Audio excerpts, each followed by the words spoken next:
এবারের ভোটে যেটা হবে 5ই আগস্টের পরের জাজমেন্ট সবচেয়ে বড়। অতীতে কে কি করছে আমার জানার দরকার নাই। যে কারচুপি আর ইঞ্জিনিয়ারিং দুইটা টার্ম যদি না থাকে, কঠিন বাস্তবতা মোকাবেলা করতে হবে দুই জোটকে। পাওয়ারের জন্য যদি মরিয়া হয় তখনই মারামারি হবে, তখনই আপনার এই মব হবে। ডিটারমাইন্ড কি আমাকে পাওয়ারে যেতে হবে, এটা যারা করবেন যে দলই করুক তাহলে মারামারি হবে। তাহলে সারা বাংলাদেশে 300 মবে 300 আসনের নির্বাচন স্থগিত হয়ে যেতে পারে। কারণ ইতিমধ্যে আমরা বেশ কিছু জায়গায় আগুন দেওয়ার খবরাখবর পেয়েছি। একটা ইন্ডিভিজুয়াল তো এই প্ল্যান করবে না। এই প্ল্যানগুলো হলো রাজনীতি যারা করে তাদের ভিতর থেকে আসে, যাদের ভিতর ডাউট থাকে, সন্দেহ থাকে। কেউ কেউ বলছেন যে তাহাজ্জুদ নামাজ পড়ে গিয়ে সেন্টারে গিয়ে ফজর নামাজ পড়বেন। যিনি চাঁদা দেন তিনি জানেন কে চাঁদা নেন, অবশ্যই তাকে বয়কট করতে হবে। আপনি মাটিকে চিৎকার করেন সারাদিন, কোনো লাভ হবে না। বিদেশে টাকা পাচার করেন যারা, কে পাচার করেন তিনি জানেন এবং আমরাও জানি কারা পাচার করে। সুতরাং এবার ভোটাররা সেই জায়গায় সিদ্ধান্ত নিন। এই তরুণ 4 কোটি ভোটার একটা বিরাট ফ্যাক্টর, এবং তরুণ 4 কোটি ভোটার যেদিকে ঝুঁকবে সেদিকেই মনে করেন একটা বিরাট মানে কি বলে সেদিকটাই জয়লাভের সম্ভাবনা হবে। আপনি কিভাবে দেখছেন আসলে গণমাধ্যমের যে খবরগুলো বা জরিপগুলো, সেই বিষয়ে অনেক প্রশ্ন আছে, কিন্তু তারপরে আপনার ব্যক্তিগত মতামত আমি জানতে চাই যে আসলে আপনার কাছে কি মনে হয় নির্বাচনে ল্যান্ডস্লাইড ভিক্টরির কথা বলছেন, আরেকদিকে বলছেন জামাতের পক্ষ থেকে বলা হচ্ছে সংখ্যাগরিষ্ঠতা অর্জন করবেন। দেখেন, আপনি জনমত জরিপ করা কিংবা পত্রিকা যে দিয়ে আমি জরিপ করব কিংবা মিডিয়া দিয়ে যে জরিপ করব, এটা ব্যক্তিগতভাবে হয়তো আপনি এক একজনের এক এক মত, আমারও একটা মত। আমি মিডিয়া দিয়ে জরিপ করতে পারি না, পত্রিকা দিয়েও জরিপ করতে পারি না। কারণ যেই পত্রিকা যেই মিডিয়া আজকে যে দলগুলোর বা দলের পক্ষে ব্যাপকভাবে বলছেন, এরা এই দেশে ছিল আজকে থেকে 16-17 বছর আগেও। তখন এই যে দলগুলোর ভিতরে ওই যে বিএনপির মতো দল, তারাও যথেষ্ট নির্যাতিত হয়েছে, লক্ষ লক্ষ মিথ্যা মামলা হয়েছে, কিংবা 40 লক্ষ আসামি হয়েছে। জামাতেরও নিবন্ধন বাতিল হয়েছে, জামাতও হয়রানির মধ্যে ছিল, তারা নাকি গুপ্তের মতো বেঁচে ছিল। যাই হোক, কিন্তু এই যে দুইটা দল যারা আজকে প্রথম প্রতিদ্বন্দ্বী মানে প্রধান প্রতিদ্বন্দ্বী হয়েছে, এই দুইটা দল কি ট্রিটমেন্ট পেয়েছিল গত 16 বছর পত্রিকায়? আজকে তো সেই পত্রিকাগুলা, সেই মিডিয়াগুলা রিভার্স হয়ে গেল। আজকে তো সেই মিডিয়াগুলা তাদের দুইজনকেই কাভারেজ দিচ্ছে। কারে বেশি দেয় কারে কম দেয় সেই বিতর্ক আমি পরে আসি, বা আমার আসার দরকার নাই। কিন্তু তারা কি সেই কাভারেজ পাচ্ছিল? পায় নাই তো। বেগম খালেদা জিয়ার মতো একজন নেত্রী, মহিলা, মা, আপনি যাই বলেন, যে সবার কাছে গ্রহণযোগ্য ছিল, মাত্র 2 কোটি না 3 কোটি টাকা একটা অ্যাকাউন্ট থেকে আরেকটা অ্যাকাউন্টে রাখছে। এই হইল অপরাধ। সেই অপরাধে নিম্ন আদালত দিল 5 বছর, উচ্চ আদালত দিল 10 বছর। কোথায় ছিল এই মিডিয়াগুলো? এই মিডিয়াগুলো তখন তো এটাও ছিল যে সালম বড় বড় ব্যাংকগুলো তসরুপ করছে, আবুল বারাকাত জনতা ব্যাংকে তসরুপ করছে, শেয়ার বাজার কেলেঙ্কারি হয়েছে। কে কতটুকু লিখছেন? তারেক রহমান সম্পর্কে কে কতটুকু লিখেছেন? আজকে তো সবাই বিগলিত তারেক রহমানের জন্যে। সেই মিডিয়া, সেই পত্রিকা যারা তখন লিখেনি। কাজেই আমি এগুলাকে তেমন কোনো গুরুত্বই দিই না। আমার কাছে মনে হয় এই যে এরা মানে আপনি কোনো আইডিওলজি নিয়ে নাই। বিষয়টা হচ্ছে আপনি যেদিকে যখন স্রোত আপনি সেদিকে থাকবেন। এবং এটা ঠিক যে স্রোতের উল্টা যদি আপনি চলেন তাহলে আপনার গায়ের সাল বাকলা থাকবে না, আপনি স্রোতে গা ভাসায় দিয়ে সার্ভাইভ করবেন। তো এই কারণে আমি বললাম যে এই আপনি যদি ওইভাবে মিডিয়ার কথা বাদ দিই, আপনার কাছে কি মনে হয়? আমরা শরীফ ভাইয়ের কাছে শুনলাম তিনি বিএনপিকে এগিয়ে রাখছেন নির্বাচনে। আপনার কাছে কি মনে হয়? এই পর্যন্ত আপনি নরমাল কোর্সে যেটা আপনি যদি আমার কাছে তো সামনের যে নির্বাচনটা হবে কালকে, হ্যাঁ, সেই নির্বাচনের ফলাফল আমাদের কাছে আসে নাই। সেই নির্বাচনের ফলাফল আসলে আমাদের অতীত যে জরিপ, সেই জরিপটা কিন্তু চেঞ্জ হয়ে যাবে। অতীত যে রেকর্ড, কার কত পার্সেন্ট ভোট, এর এত পার্সেন্ট, এই দলের এত পার্সেন্ট, এর এত বেশি নাই, সেটা কিন্তু চেঞ্জ হয়ে যাবে। এটা গেল এক। 2 নম্বর, আমাদের দেশের ট্রেডিশনালি আমরা দেখছি যে দলটা একবার ক্ষমতায় এসে 200 আসন পায় বা 180 আসন পায়, পরবর্তীকালে যখন গণেশ উল্টে যায়, আবার একটা নির্বাচন হয়, সে তখন 30 আসন পায় উল্টা দিকে। মানে এমন কোনো মানে কমে যাওয়া দেখি নাই যে 180 পেয়েছে গত বছর, এই বছরে 150 পাওয়া উচিত বা 140 পাওয়া উচিত, ও 30 হয়ে যায়। সে কারণে বলছি এখানে বহুদিন ধরে একটা কথা আমাদের প্রচলিত আছে, কারচুপি কিংবা ইঞ্জিনিয়ারিং, এটা প্রচলিত আছে। যেমন এবার কি যুক্ত হয়েছে দেখেন তো, নির্বাচনের 5ই আগস্টের পরে এবার কিন্তু শব্দ আসছে একটা গুপ্ত সুপ্ত, এই শব্দগুলা আসছে। এর আগে ছিল রাজাকার, স্বাধীনতার পক্ষ, আমরা এক এক সময় এক একটা শব্দ সংযোগ করি। এখন যে জায়গাটা আমি আসতেছি, আমি মনে করি এবারের যে নির্বাচনটা হবে, এবারের নির্বাচনের একটা আগের ঘটনা বলতে হবে আপনাকে। 18 মাস আগে, এবারের নির্বাচনের আগে ঘটছে, ওই জাতিসংঘের রিপোর্ট বলেন, XYZ যে রিপোর্টই বলেন, 1400 লোক মারা গেছে, 30-40 হাজার আহত হয়েছে।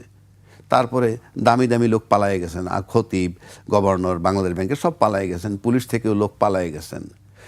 তারপর একটা নির্বাচন 18 মাস পরে, মানে ওই যে পালায়ে গেছে সব প্ল্যাটফর্মগুলো ঠিক হয়ে গেছে 18 মাসে, এটা আমাদের ধারণা, এবং আমরা নির্বাচনে যাচ্ছি। ঠিক আছে, আমরা ফাইনালি নির্বাচনে আসছি। কিন্তু এইরকম ঘটনার পর তো নির্বাচনে এবার প্রথম আসলাম। আর কোনো নির্বাচনের আগে তো সরকার বদল হয়েছে, অন্যান্য সব কিছু ঠিকঠাক ছিল। এখন এইবারের নির্বাচনে কি হবে? 1 নম্বর, আমি বিশ্বাস করি না, শুধু আমরা যে বললি, আমি ফিল করি যে রাষ্ট্রীয় অর্গানগুলা কোনোটাই ঠিক হয় নাই। কেননা আমরা যে সংস্কারে হাত দিছিলাম, কোনো সংস্কার এখন পর্যন্ত হয়নি। গণভোট পাশ করলে তারপরে ওই যে সংস্কারের প্রস্তাবগুলো, সেগুলো যদি বাস্তবায়ন হওয়া শুরু করবে, তার মানে আমরা আলটিমেটলি নির্বাচন করতে যাচ্ছি সেই পুরনো বন্দোবস্তে, এবং সেটাও কাল্পনিক। পুরনো বন্দোবস্ত বলতে পুরনো সংবিধান তো নাই, সংবিধানটা থেমে গেছে, আমরা সংবিধানবিহীন নির্বাচন করতে যাচ্ছি। এটা আমি সবসময় বলি, আজকেও বলতেছি, আমরা কোনো সংবিধানের অধীনে নির্বাচন করতেছি না। সংবিধানের অধীনে নির্বাচন করলে মানে যেহেতু করতেছি না, নির্বাচনের পর দেখবেন যদি গণভোট পাশ করে এবং গণভোট মোতাবেক সংবিধান সংস্কার আগে না করে, তাইলে পরে এরা ওত নেওয়াই ডিফিকাল্ট হবে। সেটা পরের চ্যাপ্টার। এইবার আসেন ভোটের দিকে আসি। এবারের ভোটে যেটা হবে, 5ই আগস্টের পরের জাজমেন্ট সবচেয়ে বড়। অতীতে কে কী করছে আমার জানার দরকার নাই। অতীতে 16 বৎসর ছিল আওয়ামী লীগ। তরুণ প্রজন্মের যে ভোটারগুলো, সে তারা আওয়ামী লীগকে দেখেছে, দেখার পর তাদেরকে অ্যাকসেপ্ট করার মতো কিছু নেই। ইনফ্যাক্ট তারা নির্বাচনে নাই। আর অন্য যে দল, যে তরুণ সমাজের অন্য যে প্রায় 4 কোটি ভোটার, তারা, ওর ভিতরে কিন্তু অন্যান্য দলেরও আছে। ধরেন বিএনপির আছে, জামাতেরও কম বেশি আছে। তারা কিন্তু ওই যে তরুণ সমাজের মধ্যে যে দলের সাথে সম্পৃক্ত যেগুলো, তারা কিন্তু তাদের দল ক্ষমতায় দেখে নাই, কিন্তু তাদের যারা পুরনো চাচা, নানা অথবা বড় নেতা, তাদের কাছ থেকে কিন্তু দল সম্পর্কে তারা জানছে, অবগত হয়েছে। আর ওইদিকে জামাত তার সম্পর্কে অবগত হয়েছে। আর যারা অবগত হয় নাই, তারা নিউট্রাল বসে আছে। এখন আসেন, তাদের চোখের সামনে যে ঘটনাগুলো ঘটেছে, যে 1400 ছেলে পেলে মারা গেছে, কলেজের ছেলে, একটা কলেজের ছেলে মনে করেন জামাত করে, কিংবা একটা কলেজের ছেলে বিএনপি করে, তাদের চোখের সামনে যখন একটা বন্ধু সহপাঠী মারা গেছে বা তার ভাই মারা গেছে, সে যদি দেখে যে সে যে দলই বিলং করুক, সেই দলটা ওই ফ্যাসিজমের পক্ষ দিকে টানতেছে, সে কিন্তু ওই দলকে আর ভোট দিবে না, বিকজ এই ফিলিংসটা তার ভিতরে কাজ করবে।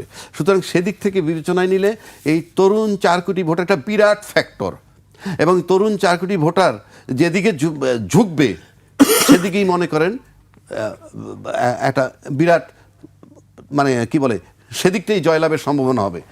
আরেকটা ব্যাপার তরুণ সমাজ নিবে এবং আমরাও নিব। নাম্বার 1, চাঁদাবাজ বিরোধী সমাজ চাই।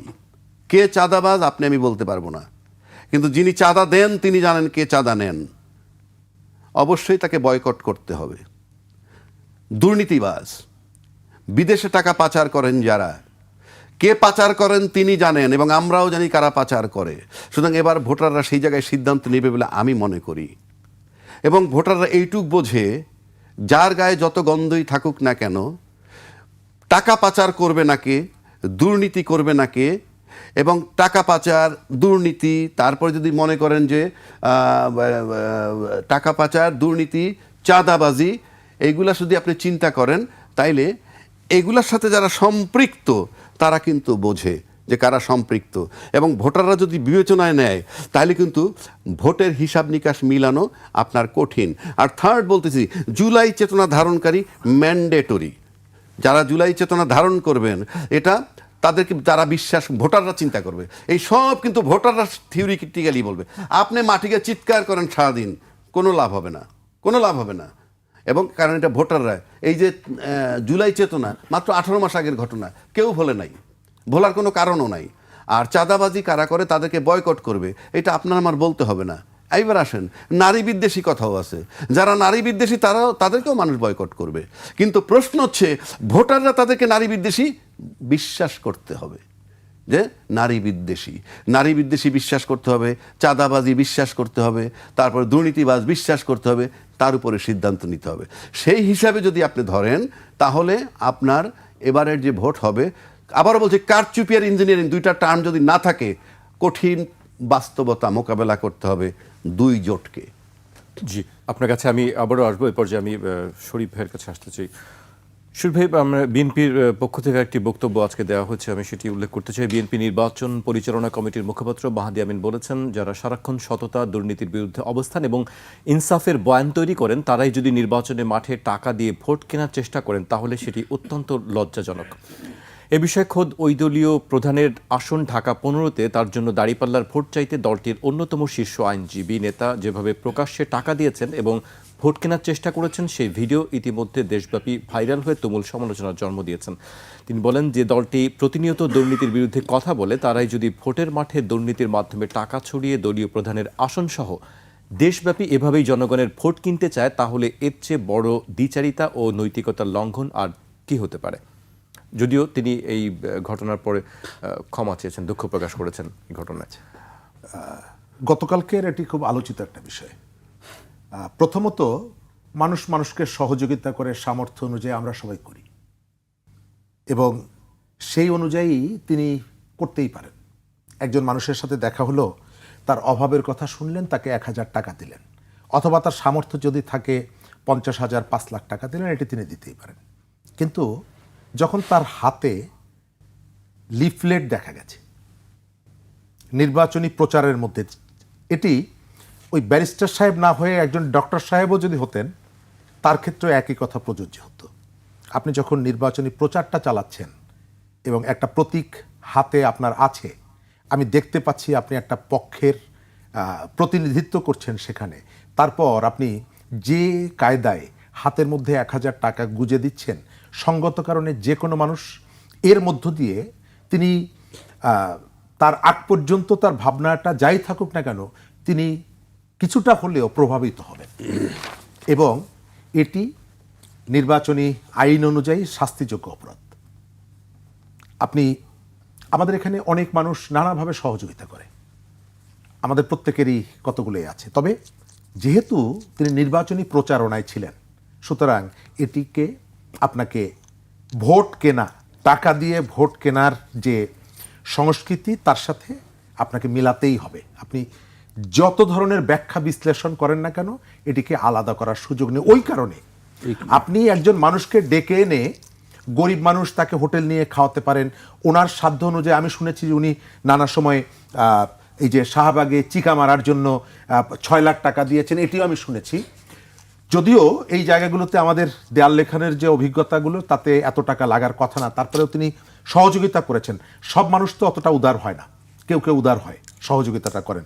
তিনি ওই কাজটা করতে পারতেন, কিন্তু যেহেতু তার হাতে একটা প্রচারণার মধ্যে তিনি ছিলেন, লিফলেটিং করছিলেন, এবং একটা রাজনৈতিক দর্শন নিয়ে আলোচনা করার পর যখন তিনি টাকাটা গুজে দিয়েছেন, স্বাভাবিকভাবে ধরে নিতে হবে যে তিনি ওই ব্যক্তিকে প্রভাবিত করার চেষ্টা করেছেন। ওই ব্যক্তি ওইখানকার ভোটার কিনা এটি নিয়েও প্রশ্ন থাকতে পারে, যে তিনি ভোটার কিনা। কিন্তু যেহেতু আপনি নির্বাচনী প্রচারের মধ্যে এই কাজটি করেছেন, স্বাভাবিকভাবে এটি নিয়ে প্রশ্ন উঠবে। জি, রাজ্জাকি ভাই, আপনার কাছে জামায়াতের যে একটি বক্তব্য ছিল সে বিষয়ে আমি একটু উল্লেখ করতে চাই। প্রশাসনের একটি অংশ পক্ষপাতমূলক আচরণ করছে বলে অভিযোগ করে জামায়াত ইসলামীর সহকারী সেক্রেটারি জেনারেল এহসানুল মাহবুব জুবায়ের বলেছেন, কোনো ধরনের পাতানো নির্বাচন হলে তা মেনে নেবে না তার দল। তিনি বলেন, নির্বাচনে লেভেল প্লেইং ফিল্ড বা সমতল ভূমির ঘাটতি আছে। প্রশাসনের উচ্চ পর্যায়ের একটি অংশ পক্ষপাতিত্ব করছে। এখান থেকে বের হয়ে না এলে জামায়াত তাদের অবস্থান জানাবে। একই সঙ্গে নির্বাচন কমিশনকে দুর্বল মনে হচ্ছে উল্লেখ করে তাদের আরও দায়িত্বশীল হওয়ার তাগিদ দিয়েছেন তিনি। একটি কথা তিনি বলেছেন যে প্রধান এখান থেকে বের না হইলে জামাত তাদের অবস্থান জানাবে। এখনো কি আসলে জামাত সন্দিহান, মানে নির্বাচন পাতানো হবে কি না, সুষ্ঠু হবে? দেখেন, জামাত নির্বাচন নিয়ে সন্ধিহান কি না সবচেয়ে ভালো জামাত বলতে পারবে, বাট অন্য কোনো দল সন্ধিহান, সবাই কিন্তু নিজ নিজ দল যে ভালো ব্যাখ্যা দিতে পারবে। আমি আপনার যে বক্তব্যটা পড়লেন তার আলোকে বলছি। আপনি যদি একটা জিনিস লক্ষ্য করে দেখেন, আমরা কিন্তু ইতিমধ্যে শুনেছি কেউ কেউ বলছেন যে তাহাজ্জুদ নামাজ পড়ে গিয়ে সেন্টারে গিয়ে ফজর নামাজ পড়বেন, ভোট সেন্টারে। কেউ বলছেন ফজর নামাজ পড়ে গিয়ে ভোট সেন্টারে যাবেন, কি ভোট সেন্টার পাহারা দিবেন। কেন পাহারা দিবেন? যাতে কেউ সেন্টার দখল, কারচুপি বা এই ধরনের কোনো প্ল্যান, এছাড়া তো আর কিছু না। কিন্তু আমরা যে এই বক্তব্যটা দিচ্ছি, কেন দিচ্ছি? তাহলে তো ভাইস ভার্সা, দুই পক্ষই কি সন্দিহান? নাহলে দুই দিক থেকে তো এই কথাগুলো আসছে, ভোট সেন্টারে যাবেন। এখন ভোট সেন্টারে ভোট দিতে গিয়ে যদি কেউ কৌতূহল হইয়া, আগ্রহী হইয়া আপনি অনেক আগে লাইন দেন, দিতে পারেন। আমি সেখানে আইনগত কোনো বাধা নাই। যদি আসি আমরা আনন্দের সাথে ভোট দিব, শরীফ ভাই আনন্দের সাথে ভোট দিবে, কিংবা ভাবছে যে পরে আমার অন্য কাজ আছে আমি একটু আগে যাই, হতে পারে। সেটা আপনার লম্বা লাইন হতে পারে, লাইন 1.5 কিলোমিটার হোক। কাজটা কিন্তু নির্বাচন কমিশনের, সেন্টারের নিরাপত্তা এনশিওর করা কাজটা ইসির। এখন সেখানে যদি আমরা দায়িত্ব নিয়ে মানে আমরা বলি ভোট সেন্টারে, তাহলে কি ইসির কাজ কি, প্রশাসনের কাজ কি? এই বক্তব্যের পরে আমরা কি ইসির কাছ থেকে কোনো বক্তব্য আসছে যে না, আপনাদের তো ফজর নামাজ পড়ে কিংবা তাহাজ্জুদ পড়ে আপনাদের ভোট সেন্টারে যেতে হবে না ভোট সেন্টার পাহারা দেওয়ার জন্য, এটা আপনাদের কাজ নয়, এর দায়িত্ব আমরা ইসি নিব। ইসির কাজ, ইসির কাজ মানে আলটিমেটলি প্রশাসনের কাজ। প্রশাসনের কাছ থেকে কি আমাদের সেই বার্তা আসছে? আসেনি, এখন পর্যন্ত আসে নাই। তারপর যদি মনে করেন যে রাজনৈতিক দলগুলোর মধ্যে একে অপরের প্রতি অবিশ্বাস আছে, যে যে ওনারা যাবে, ওনারা কি সেন্টার দখল করবে কিনা, কিংবা এরা যাবে, এরা এই যে দুই পক্ষ পাহারার নামে যাচ্ছে, মুখোমুখি হলে কি হতে পারে? এগুলো তো নৈতিক দায়িত্ব ইসির এনশিওর করা। সে কি করতে পেরেছে? 1। 2, প্রশাসনের উপরে, ধরুন প্রশাসন আপনার দিকে ঝুঁকে আছে, যেটা জামাত বলল যে প্রশাসন এক পক্ষের দিকে ঝুঁকে আছে। যদি এমনটা হয়, তাহলে প্রশাসন যদি আপনার দিকে ঝুঁকে থাকে, ফর এক্সাম্পল, তাহলে আমি কি ভাববো? আমাকে সেন্টারে যেতে হবে। আর আমি যদি ভাবি প্রশাসন আপনার দিকে ঝুঁকে আছে, আর আপনি যদি ভাবেন প্রশাসন আমার দিকে ঝুঁকে আছে, তাহলে প্রশাসন নিয়ে প্রশ্ন, তার নিরপেক্ষতা নিয়ে। আপনি প্রশাসন মানে ইসি এই মুহূর্তে, তা ইসিকে নিয়ে যদি আপনার এই সন্দেহ থাকে, তার মানে তো লেভেল প্লেইং ফিল্ড নাই। যখন এক পক্ষ মনে করে প্রশাসন তার পক্ষে, ওই পক্ষ যদি মনে করে প্রশাসন তার পক্ষে, আমার পক্ষে, এইরকম যদি ভাবে, তাহলে তো লেভেল প্লেইং ফিল্ড নাই। তাহলে তো শুরুর থেকেই আপনার একটা সন্দেহ তৈরি হচ্ছে যে, কিন্তু সবাই কিন্তু একটি কথা বলছে, সুষ্ঠু ভোট হলে ফলাফল মেনে নেবেন। সবাই তো সুষ্ঠু ভোট হলে, এই যে কথাটা সুষ্ঠু ভোট হলে আসবে কেন? তারা যেহেতু সব পক্ষ নির্বাচনের জন্য উদ্গ্রীব ছিল, তাদের তো এই ফলাফল সুষ্ঠু হলে মানে কি নির্বাচন সুষ্ঠু হবে, ফলাফল মেনে নিব, এটা তো বলছেন না। আপনি সেন্টারও পাহারা দিবেন, এই কাজ তো আপনার না। আবার এমন কথা আছে যে একটা সেন্টারে মব হলে, একটা সেন্টারে মব হলে ওই আসনটাই বাতিল হবে, আসনের নির্বাচনটা স্থগিত হয়ে যাবে। তাহলে আপনি ভাবেন 300 আসন, 300 আসনের মধ্যে এক একটা সেন্টারে 120টার উপরে সেন্টার থাকবে, অ্যাভারেজ 40-42 হাজার সেন্টারে। তাহলে যদি একটা সেন্টারে মব হয়, এরকম 300 সেন্টারে মব হলে তো নির্বাচন বাতিল হয়ে যায়। আমি একটা কথার খাতিরে, তর্কের খাতিরে বললাম, আপনি 300 আসনের ভিতরে যে সেন্টারগুলি বাইছে যদি একটা আসনে মব হয়, তাহলে তো নির্বাচন বাতিল হয়ে যায়, যদি স্থগিত হয়ে যায়। মানে এই বিষয়গুলো কি, এগুলো আমরা সেটেল করতে পারলাম না কেন? আর এই একটা আসনে মব হইলে পরে নির্বাচন স্থগিত হবে, এই কথা নিয়ে নির্বাচন কমিশনের সাথে রাজনৈতিক দলের তো অনেক আগেই হিসাব নিকাশ করা উচিত ছিল, তারা তো সেটা করেননি। এইসব বিষয়গুলো তো প্রশ্ন থেকে যায়। এগুলা যদি আপনার সমাধান না করে যদি নির্বাচনে মাঠে আসেন, তাহলে তো আপনি অনিশ্চিত হয়ে যাচ্ছে। আইজিপিও তো সেই একই কথা বলছেন যে একটা মব, একই কথা বলছেন, তাহলে একটা মব হইলেই তো আপনার নির্বাচনটা বাতিল হয়ে যাচ্ছে ওই আসনে। তাহলে সারা বাংলাদেশে 300 মবে 300 আসনের নির্বাচন স্থগিত হয়ে যেতে পারে, কারণ ইতিমধ্যে আমরা বেশ কিছু জায়গায় আগুন দেওয়ার খবরাখবর পেয়েছি। জি, আজকে পটুয়াখালীতে আজকে না দিবাগত রাতে পটুয়াখালী বাউফল সংসদীয় আসনে বিভিন্ন জায়গায় সংঘর্ষের ঘটনায় বিএনপি ও জামায়াতের 4 কর্মী সমর্থক আহত হয়েছেন। এছাড়া বিএনপির একটি নির্বাচনী ক্যাম্পে হামলার অভিযোগ উঠেছে। পটুয়াখালীর 10মিনা উপজেলার আলীপুর ইউনিয়নের 5 নম্বর ওয়ার্ডে গণ অধিকার পরিষদের সভাপতি ও ডাকসুর সাবেক ভিপি নুরুল হক নূরের নির্বাচনী অফিসে প্রচারণার শেষ দিন আগুন দেওয়া হয়েছে। নির্বাচনকে কেন্দ্র করে দেশের বিভিন্ন স্থানে বিক্ষিপ্ত রাজনৈতিক সংঘাত প্রাণহানির ঘটনায় গভীর উদ্বেগ প্রকাশ করেছে জাতীয় মানবাধিকার কমিশন। তো প্রত্যেকটা ঘটনাই তো নেতিবাচক, একটাও তো ইতিবাচক ঘটনা নয়। তো এই নেতিবাচক ঘটনা যদি ঘটতে থাকে তো আমরা তো সন্দিহান হইতে পারি, স্বাভাবিক, কিন্তু আমরা তো সেটা প্রত্যাশা করি না। এই কি কেন যে একটি জায়গায় গ্যাঞ্জাম হলে পুরো আসনের ভোট? আরে ভাই, আইনটা তো মেনে নিয়েছেন আপনি, তখন মানলেন কেন? কথার কথা বলছি। এটা একটা ভালো দিকও আছে। আপনি যদি নির্বাচনে বিশ্বাসী হন, আপনি যদি ফলাফল মেনে নেওয়ার মানসিকতা থাকে, তাহলে এই আইনে তো আপনার কোনো ক্ষতি হওয়ার কথা না। মব হবে কেন? যাবেন, ভোট দিবেন, চলে আসবেন। কেন হবে? ভোট দিবেন, চলে আসবেন, এই কনফিডেন্স থাকতে হবে। এবং ল্যাক অফ কনফিডেন্স যদি থাকে এবং পাওয়ারের জন্য যদি মরিয়া হয়, তখনই মারামারি হবে, তখনই আপনার এই মব হবে। ডিটারমাইন্ড কি, আমাকে পাওয়ারে যেতে হবে, এটা যারা করবেন, যে দলই করুক, তাহলে মারামারি হবে। তা নাহলে আপনি ফলাফল মেনে এই মানসিকতা যদি থাকে, তাহলে তো আপনি ভোট দিতে যাবেন, ভোট দিয়ে চলে আসবেন। 2 দিন পরে ফলাফল হোক, 3 দিন পরে ফলাফল হোক, 6 ঘন্টা পরে ফলাফল হোক, হয়ে যাবে। তার মানে কি, আমাদের তো সেই জায়গাটায় আমরা নাই। আমি তো মনে করি এই আইনটা যদি করে থাকে, রাজনীতিবিদরা বিরোধ করেন নাই, ভালো কথা। আর মব হবে কেন? পরিষ্কার, মব যদি হয় তাহলে 2 দল সাফার করবে, 2 দল সাফার করবে, এটা মাথায় রাখতে হবে যে 2 দল সাফার করবে মানে নির্বাচনটা স্থগিত হয়ে যাবে। সুতরাং আমার কাছে মনে হয় আইনে কিছু আসে যায় না। আপনি যদি আইন মানেন বা আইনের প্রতি শ্রদ্ধা রাখেন, আপনার ইন্টেনশন যদি খারাপ থাকে, আইন দিয়ে কিচ্ছু হবে না। আপনি আইন না মানলেই মব, আর মব হইলে বন্ধ হয়ে যাবে। আমার তো মনে হয় যে আমি যে লক্ষণ দেখতেছি তাতে এখন পর্যন্ত শুভ কিছু দেখছি না। কারণ এই যে আগুন দিল, এই অমুক জায়গায় জ্বালাই দিল, ওই জায়গায় বাধাপ্রাপ্ত, এই যে ঘটনাগুলো, এই আশঙ্কার কথাটা কিন্তু প্রধান উপদেষ্টা একবার বলেছিলেন যে হঠাৎ আক্রমণের আশঙ্কা, নির্বাচন বানচালের চেষ্টা। আমার স্পষ্ট মনে আছে এখন প্রধান উপদেষ্টা বলতে পারেন, কিংবা যারা বড় বড় রাজনৈতিক নেতা আছেন, তারা তো ফার্স্ট হ্যান্ড ইনফরমেশন তাদের কাছে থাকে, তারা খুব ইন্টেলিজেন্স রিপোর্টের খুব কাছাকাছি থাকেন। আমরা তো তাদের বক্তব্যের আলোকে বক্তব্য দিচ্ছি। সুতরাং আমি মনে করি আইন খুব একটা ত্রুটি করে নাই। If your intention is good, vote হবে, জাস্ট ভোটটা দিয়ে বেরিয়ে যাবেন। ওখানে কোনো গ্যাদারিং হওয়ার কোনো সুযোগই তো নাই। আপনি লাইন ধরে ভোট দিবেন, ভোট দিয়ে চলে আসবেন। কিন্তু ভোটের আগেই আমরা দেখলাম নেত্রকোনার সদর ও পূর্বধলা উপজেলায় একাধিক ভোট কেন্দ্রের বুথ কক্ষে আগুন দেওয়া হয়েছে। সোমবার দিবাগত রাতে দুর্বৃত্তরা এসব কেন্দ্রের বুথে আগুন দেয়। সেটি খবরে বলা হচ্ছে। আপনি বলেন এই দুর্বৃত্তরা কারা? আমরা তো চিনি না। বাট দুর্বৃত্তরা কারা? কোনো ইন্ডিভিজুয়াল যার কোনো দলের সাথে সম্পৃক্ততা নাই, যে কোনো গোষ্ঠীর না, কিংবা সে কোনো ইন্টেলিজেন্স সেক্টরের লোক না, কিংবা কোনো পুলিশের লোক না, এই ধরনের লোক ছাড়া, মানে আমি বলছি বিশেষ করে রাজনৈতিক দল যদি আপনি ধরেন, একটা ইন্ডিভিজুয়াল তো এই প্ল্যান করবে না।